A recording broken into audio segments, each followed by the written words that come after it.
បាទសួស្តីពុកម៉ែបងប្អូនថ្ងៃនេះទៅផ្សារក៏បានឃើញកូនត្រីបងប្អូនក៏សម្រេចចិត្តថាមិនដឹងធ្វើអីគឺយើងមកធ្វើជាខ្នប់បងប្អូនជាម្ហូបបែបបុរាណបងប្អូនខ្នប់កូនត្រីអញ្ចឹងពុកម៉ែបងប្អូនហើយចំពោះខ្នប់នេះខ្ញុំមានកូនត្រីចំនួន1ថង់ហើយនឹងផ្សិតសបងប្អូនហើយយើងយកមកបុកគ្រឿងដើម្បីប្រឡាក់ធ្វើជាខ្នប់ដើម្បីខ្ចប់អាំងនេះពុកម៉ែបងប្អូនហើយយើងដាក់ផ្សិតយើងគេហៅផ្សិតសយើងតិចមកហើយយើងបុកគ្រឿងហើយដាក់ប៊ីចេងស្ករបងប្អូន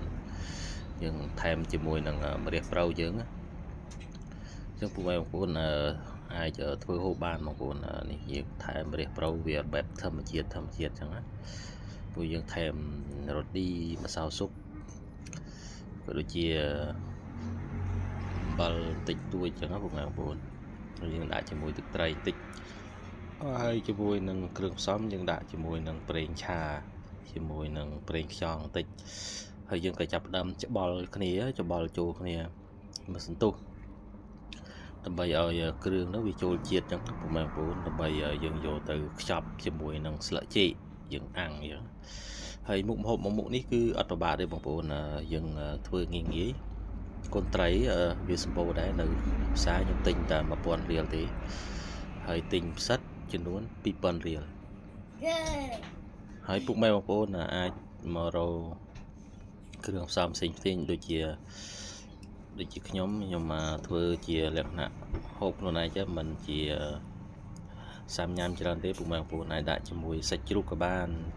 ហើយខ្ញុំដាក់តាត្រីជាមួយនឹងផ្សិត2មុខបងប្អូនហើយបុកគ្រឿងមើលទៅតំណងមែនទែនពុកម៉ែបងប្អូនម្ហូបមួយមុខនេះហើយយើងក៏ចាប់ផ្ដើមរៀបខ្ចប់ដើម្បីយកទៅអាំងចឹងហើយពុកម៉ែបងប្អូនអាចយកជាមួយនឹងស្លឹកចេកដើម្បីខ្ចប់ចឹងណាបងប្អូនហើយយើងយកជាមួយស្លឹកឈើចាក់ថ្មីហ្នឹងយើងយកមកដេរវាមកឲ្យស្អាតដើម្បីយកទៅអាំងបងប្អូនហើយ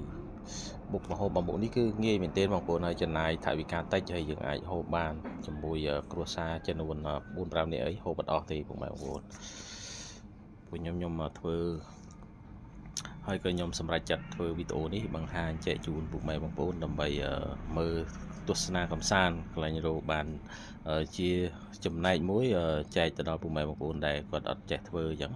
អត់ដែលធ្លាប់ថាគេធ្វើបែបម៉េចអញ្ចឹងណាបងប្អូនហើយនេះក៏ឆ្អិនហើយបងប្អូនសង្ឃឹមថាវីដេអូនេះនឹងបានចែកម្លែកទៅដល់ពុកម៉ែបងប្អូនធ្វើហូបទាំងអស់គ្នាហើយមើលវីដេអូជួយ like ជួយ share ផងហើយជាមួយនឹងមុខម្ហូបនេះគឺយើងចាប់តែប៉ុណ្ណេះហើយអរគុណបាយបាយជម្រាបលាជួបគ្នានៅវីដេអូ